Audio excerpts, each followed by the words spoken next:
بسم اللہ الرحمن الرحیم نحمده ونصلی علی رسولہ الکریم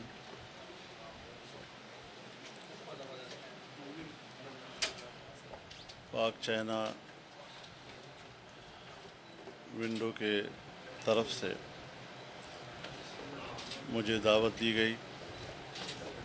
میں اس ادارے کے سربراہ کا شکر گزار ہوں کہ انہوں نے مجھے اس اعزاز سے نوازا۔ اس میں کوئی شک نہیں ہے کہ سی پیک یہ پاکستان کی ترقی کا راستہ ہے، یہ پاکستان کی ترقی کی شاہراہ ہے، اور ظاہر ہے کہ سوویت یونین کے ٹوٹ جانے کے بعد عالمی سیاست میں جو تغیرات آئے، سیاسی حوالے سے بھی اور اقتصادی حوالے سے بھی، اس میں چائنا نے پہل کی۔ سن 1995 میں جب میں فارن افیئر کمیٹی کا چیئرمین تھا تو چائنا نے پوری فارن کمیٹی کو بلایا، دعوت دی، اور چین کے نئے اقتصادی ویژن سے انہوں نے ہمیں آگاہ کیا۔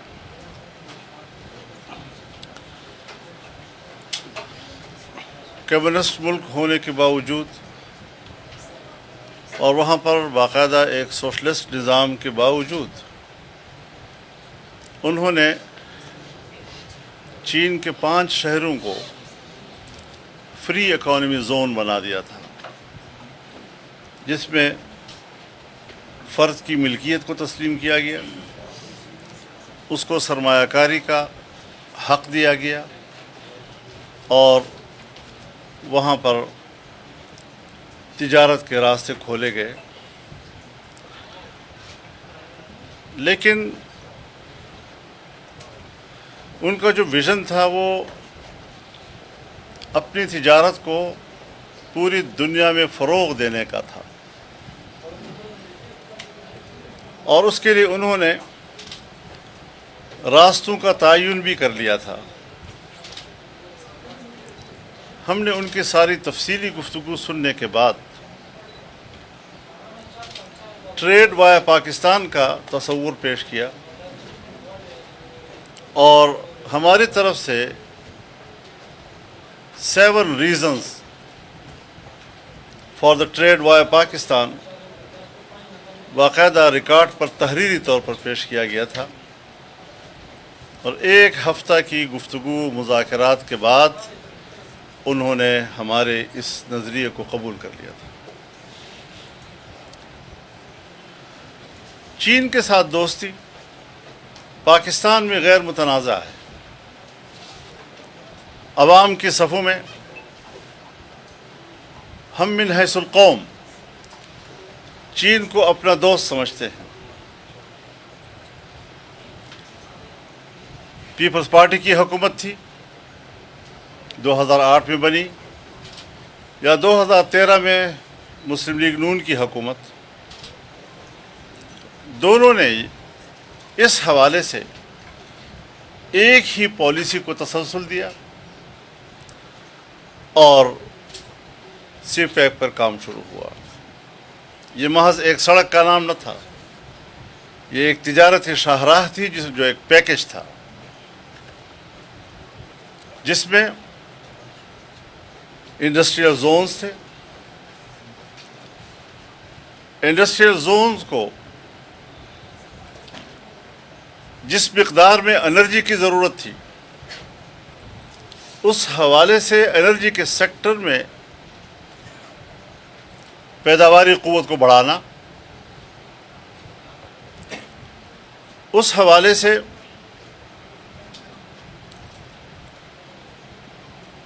گیس پاکستان کو مہیا کرنا تاکہ انڈسٹری جو ہے وہ چل سکے،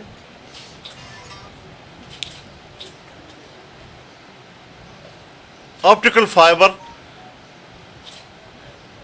کہ جو اس موٹر وے پر ٹریفک کو کنٹرول کرنے اور حادثات کا راستہ روکنے کے لیے ایک مؤثر جدید سائنسی ٹیکنالوجی ہے، وہ پاکستان کو دی۔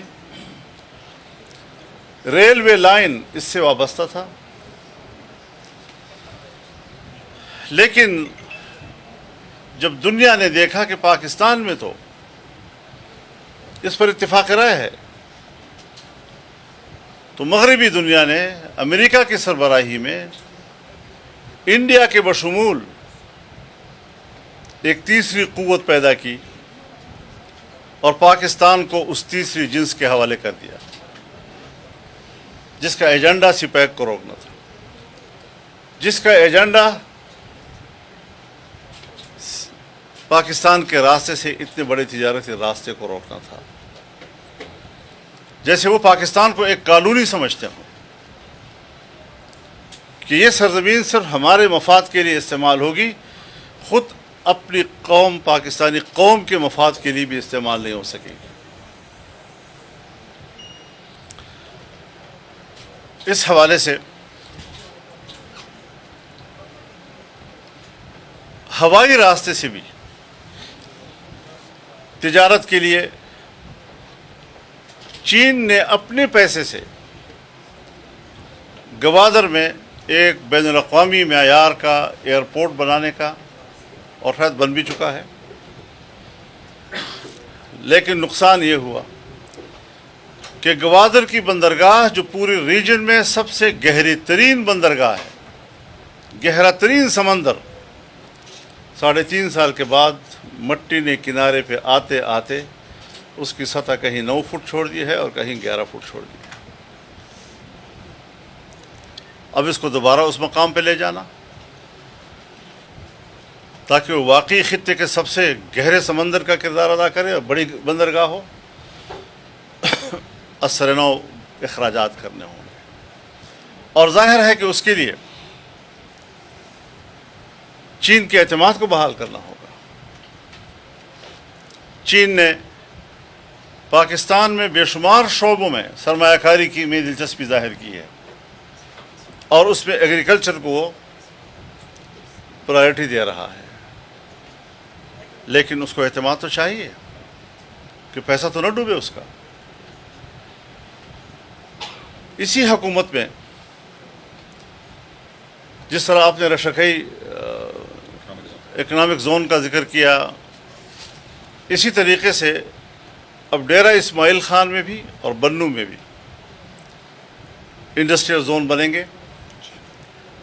سو ہم نے ایک تجویز دی حکومت کو کہ اگر یہاں پر انڈسٹریل زون بنتا ہے تو چونکہ ڈیرہ اسماعیل خان ٹانک یہ دامانی علاقہ ہے اور اس میں 12 لاکھ ایکڑ اراضی بیک وقت نہری بننے کی صلاحیت رکھتا ہے، اس کے لیے وسائل مجتمع کیے جائیں جو علاقائی وسائل ہیں، ہم کوئی دور سے پانی نہیں مانگ رہے اس کے لیے، لیکن یہاں سے بھی ایک ریجنل کارگو ایئرپورٹ ہونا چاہیے،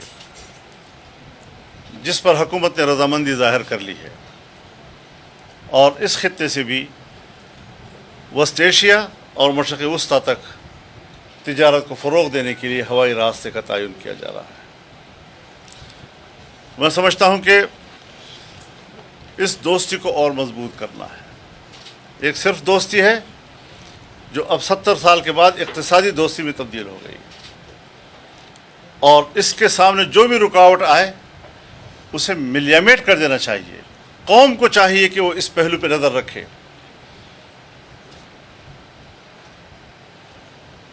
تجارت کی 3 سطح ہوتی ہیں۔ ایک تجارت ہوتی ہے پبلک ٹو پبلک، دکاندار ہے محلے میں بیچ رہا ہے، چھوٹی موٹی چیزیں ہیں، زمین کوئی بیچ رہا ہے، کوئی دکان بیچ رہا ہے، کوئی خرید رہا ہے۔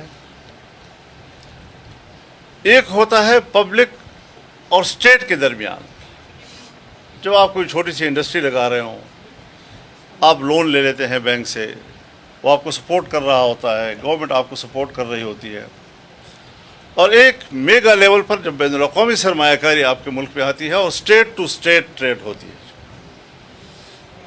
اور ڈیولپمنٹل کام ہوتے ہیں. پہلی مرتبہ ہم نے دیکھا کہ باقاعدہ سرکاری طور پر پالیسی اعلان کی گئی کہ پاکستان میگا پروجیکٹس کا متحمل نہیں ہے. سارے منصوبے فریز کر دیے گئے اور کہا کہ ہم میکرو لیول پر تجارت کو فروغ دیں گے، یعنی انڈے اور کٹے کی تجارت. مذاق کیا گیا ملک کے ساتھ. 25 کروڑ عوام کی آبادی کا ملک، ایک بڑے رقبے پر آباد ملک، اور اس کو دنیا سے کاٹنے کی کوشش کی گئی، چائنا سے کاٹنے کی کوشش کی گئی. تو ظاہر ہے کہ پھر ملک میں تبدیلی لانا ضروری تھا. اور ہماری جو جدوجہد تھی وہ ملک کی مفاد قدم قدم پہ ثابت کر رہی ہے کہ اسی کے لیے تھی. ہم نے وہ عزائم سمجھ لیے تھے کہ کس مقصد کے لیے 2018 میں ایک نئی جنس پیدا کی گئی اور دھاندلی کے ذریعے ملک پہ مسلط کی گئی. ہمارے بہت سے سیاسی دوست کبھی نرمی کبھی مصلحت سے کام لیتے رہے، لیکن ہم مصلحتوں سے بالا تر ہو گئے اور تحریک کو دوام دیا، اور وہ تحریک تمام سیاسی قوتوں کو ایک پلیٹ فارم پر متحد رکھنے کا باعث بنا، اور بالآخر اس سے نتائج بھی حاصل کیے. لیکن یہ کچھ ہوتی ہیں حکومتی کمزوریاں، لیکن حکومتی کمزوریاں جب اسٹیٹ کو کمزور کر دیں تو پھر وہ کمزور اسٹیٹ کل اگر آپ کے پاس تھا تو وہی کمزور اسٹیٹ آج میرے پاس ہوگا، اور پھر وہی کمزور اسٹیٹ اگلے کو منتقل ہوگا. کمزور اسٹیٹ کو دوبارہ طاقتور بنانا، بین الاقوامی دنیا کے ساتھ مفادات کا اشتراک، اس کے لیے ان کا اعتماد، یہ کوئی معمولی مسئلہ نہیں ہے کہ آپ کہتے ہیں کہ 1 سال کے اندر اندر. فرق یہ ہوتا ہے کہ کبھی آپ جی ڈی پی رکھتے ہیں 6.5% پہ، اور اگلی حکومت آتی ہے وہ 0 پہ لے آتی ہے. اتنا بڑا تفاوت پاکستان کی تاریخ میں کسی نے نہیں دیکھا ہوگا. تو ظاہر ہے اب سیاست کو اٹھانے میں دقتیں آ رہی ہیں.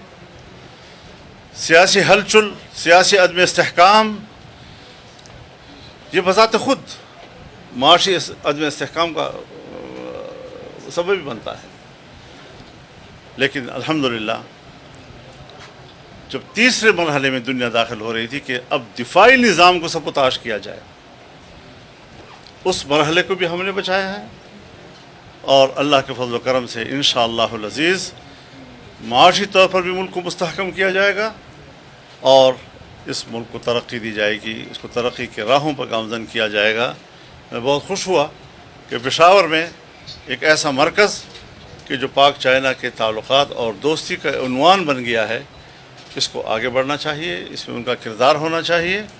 اور میں تو چونکہ جس طرح ایک اچھی بلڈنگ کی بنیاد میں سریا روڑا وغیرہ ہوتا ہے، تو ہماری حیثیت اس کی ہے نظر نہیں آتی جی، لیکن ہماری چونکہ اس میں دلچسپی ہے، ہم اس کے لیے ہر تعاون کرنے کے لیے تیار ہیں، آپ سے رہنمائی لینے کے لیے ہم تیار ہیں، اور انشاءاللہ اس مقصد کو ہم حاصل کریں گے، اور کسی بھی قسم کی رکاوٹ کو انشاءاللہ قومی وحدت کے ساتھ دور کریں گے. پبلک کو بھی یہ ساری باتیں سمجھنے کی کوشش کرنی چاہیے کہ ملک کو کمزور کرنا، ایسی قوتوں کو ہم نے فارغ کرنا ہے، ملک کو طاقتور بنانا، ایسی قوتوں کو ہم نے آگے لانا ہے. اللہ تعالی ہماری مدد فرمائے، پاکستان کی حفاظت فرمائے، اور اسے ترقی سے سرفراز فرمائے. وآخر دعوانا الحمدللہ. چائنا کے اعتماد کو بحال کرنا ہے، دنیا کے ساتھ تعلقات ایک بار پھر جو خراب ہو گئے 0 پہ لے کے آ گئے، تو اس کو بحال کرنا ہے، لیکن وہ 1 سال میں نہیں ہو سکتا. تو اس کا مطلب یہ ہے کہ الیکشن کا اثر نہیں ہے کہ الیکشن چاہیے دیکھیے الیکشن کوئی رکاوٹ نہیں بنتی اس چیز میں. اگر ہم قومی طور پر متحد ہیں تو پیپلز پارٹی کی حکومت تھی، اسی منصوبے پہ کام ہوا. مسلم لیگ کی حکومت آئی، اسی منصوبے پہ کام ہوا. تو اس کو سمجھنا چاہیے کہ باہر کا ایجنڈا کون لے کر آیا ہے، اس کو پبلک کو سمجھنا چاہیے کس نے پھر اس کو روکا ہے. مولانا صاحب آپ نے بات کی ہے کہ چائنا جو ہے زراعت میں انویسٹمنٹ کر رہی ہے لیکن وہ گارنٹی مانگ رہی ہے. کس قسم کی گارنٹی سر وہ مانگ رہی ہے؟ اس میں گارنٹی کا مطلب یہ نہیں ہوتا کہ کوئی آپ ضمانت لکھوائیں گے یا انگوٹھے لگوائیں گے. مثال کے طور پر جس طرح یہاں پاکستان میں کبھی ایک بھونچال آ جاتا ہے اور ایک تاثر پیدا ہو جاتا ہے کہ شاید وہی قوت دوبارہ نہ آ جائے، وہ صادق اور امین کہیں دوبارہ واپس نہ آ جائیں، تو وہ ہاتھ روک لیتے ہیں. پھر جب حالات بنتے ہیں کہ بھئی وہ چور اچکے جو ہیں وہ اقتدار میں آئیں گے تو پھر ان کے لیے دینے کو تیار ہو جاتے ہیں. یہ فرق ذرا سمجھنا چاہیے کہ صادق اور امین کون ہے اور چور کون ہے. اس کو جو الٹی گنگا پاکستان میں بہائی جا رہی ہے اس پر دنیا کی نظر ہے اور اس کو ہمیں ٹھیک کرنا ہے تاکہ پاکستان کا اعتماد دنیا میں بحال ہو اور وہ پاکستان میں انویسٹمنٹ کے لیے تیار ہو جائیں. مولانا صاحب یہ آج پیٹرول کی جو نئی کھیپ آئی ہے اور روس سے ٹریڈ شروع ہو رہی ہے، یہ کریڈٹ کس کو جاتا ہے، سابق حکومت کو یا موجودہ حکومت؟ میرے خیال میں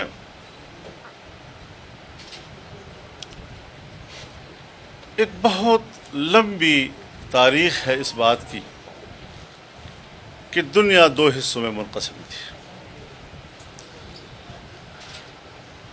گروپنگ تھی امریکہ اور مغرب کی گروپنگ اور رشیا اور مشرقی دنیا کی، جس کو ایک کو رائٹسٹ کہتے تھے دوسرے کو لیفٹسٹ کہتے تھے.